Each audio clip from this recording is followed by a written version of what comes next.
जय हिंद दोस्तों, मैं सेबी पंजीकृत सलाहकार नहीं हूं। यह वीडियो केवल शैक्षिक और सूचनात्मक उद्देश्य के लिए बनाई गई है। रिलायंस पावर के बारे में बात करेंगे। रिलायंस पावर में आज जो है फ्लैट ही क्लोजिंग हुई है। मार्केट की भी बिल्कुल फ्लैट क्लोजिंग हो रही है, कह लीजिए 4-5 पॉइंट की गिरावट दिखा रहा है। तो इसी तरीके से यह भी ट्रेड कर रहा है। खबरें आ रही हैं इसमें कुछ ईडी सीबीआई से जुड़ी हुई, उसको देखेंगे। 3 करोड़ इक्विटी से ट्रेड हुए हैं 91 करोड़ रुपए के 32% के डिलीवरी परसेंटेज के साथ में। चार्ट पे भी बहुत इम्पोर्टेंट लेवल पे जाके रुक गया है। देखिए कई कई सारी छोटी मोटी यहाँ पे अपडेट तो लिखी गई हैं, वो अलग चीज़ है। ये वाली एक जो है बढ़िया खबर है कि रिलायंस ने एनडीटीवी के खिलाफ मानहानि के मामले में दिल्ली उच्च न्यायालय ने एनडीटीवी को नोटिस जारी किया है, इस तरीके से यहाँ पे बताया जा रहा है। तो ये एक जो है कुल मिलाकर कह लीजिए कि लेटेस्ट एक खबर निकल के सामने आ रही है। एनडीटीवी और रिलायंस पावर या रिलायंस ग्रुप कह लीजिए, अनिल अंबानी वाला, उसके मतलब खिलाफ जो है कुछ कार्रवाई उन्होंने किया है, ठीक है ना। यहाँ पे इसको देख लेते हैं, कवर हो जाएगा तो ठीक है ना। यहाँ पे तो ये इसको पढ़ते हैं। यहाँ पे ये वाला है, ठीक है ना, बड़ा बड़ा लिखा है ना। देखिए यहाँ पे बताया जा रहा है ना कि सीबीआई और ईडी मामले पर मान हानिकारक रिपोर्ट के लिए एनडीटीवी के खिलाफ दिल्ली उच्च न्यायालय में याचिका दायर की। फिलहाल कोई अंतरिम राहत नहीं मिली है। अब अनिल अंबानी ने एनडीटीवी पे जो है कुछ कह लीजिए कि मानहानि का जो है दावा किया है या रिपोर्ट किया है। अब ये क्या किया है कि कई सारे यहाँ पे मामले बताए जा रहे हैं कि ये जो है बहुत जो जैसे एक रिपब्लिक भारत के साथ या कैसे इसी तरीके से हुआ था इनका मैटर एक, ठीक है ना। तो उसी तरीके से ये भी मैटर हुआ है। ये कह रहे हैं कि बहुत ज़्यादा ये बढ़ा चढ़ा के जो है कुछ भी रिपोर्ट निकाल रहे हैं, लिख रहे हैं, ठीक है ना। तो इस तरीके से यहाँ पे बताया जा रहा है। हालांकि कोई अंतरिम राहत नहीं दी गई है और सुप्रीम कोर्ट ने भी कहा है कि खबर और विचार में फ़र्क होता है। ऐसी कोई बहुत ज़्यादा गलत खबर नहीं है जिस पे रोक लगाने की ज़रूरत है। अब इनकी तरफ से एक चीज़ यहाँ पे कहा जा रहा है ना, अडानी ग्रुप की तरफ से, अंबानी ग्रुप की तरफ से, क्योंकि अंबानी अडानी दोनों शामिल हो गए हैं इस न्यूज़ में।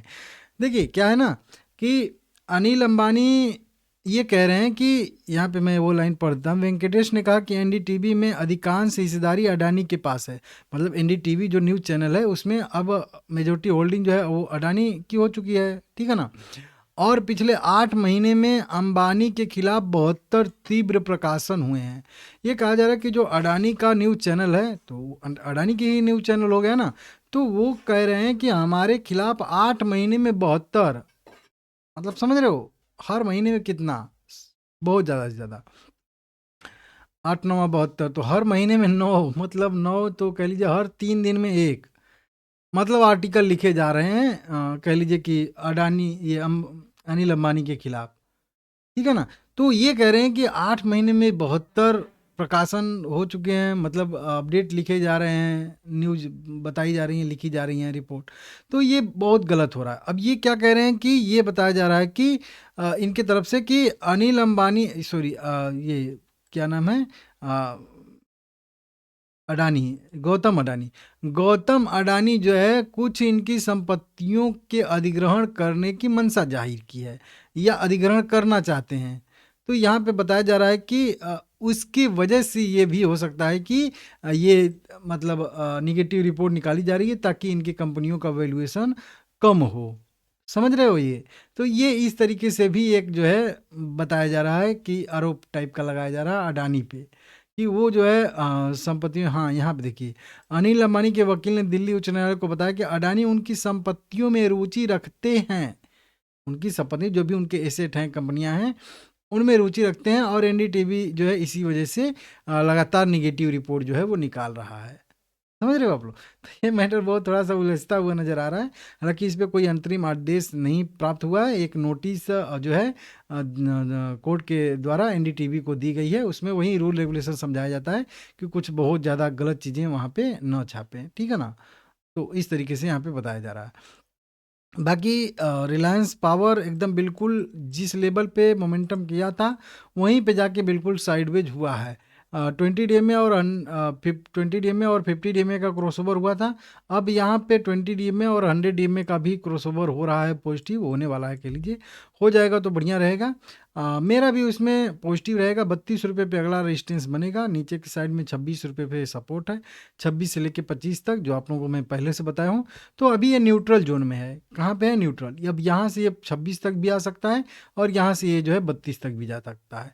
फिर उधर की साइड में जिधर भी ब्रेकआउट या ब्रेकडाउन देगा, उधर की साइड में बड़ा मोमेंटम आएगा। तो फिलहाल में एक जो कह लीजिए न्यूट्रल जोन में यहाँ पे जाके रुक गया है, बिल्कुल ठीक है ना। मेरा भी पर्सनल कह लें तो अभी तो देखिए, अगर लॉन्ग टर्म का अगर व्यू देखेंगे तो पॉजिटिव रहेगा, लेकिन शॉर्ट टर्म में हो सकता है कि थोड़ी बहुत फिर से जो है इसमें प्रॉफिट बुकिंग टाइप का आए, ठीक है ना। क्योंकि यहाँ पे एक निगेटिव क्रॉसओवर भी हो रहा है, तो इसके वजह से बोल रहा हूँ। हालांकि व्यू इसमें वही लॉन्ग टर्म का पॉजिटिव रहेगा, आप लोग देख लीजिएगा, ठीक है ना।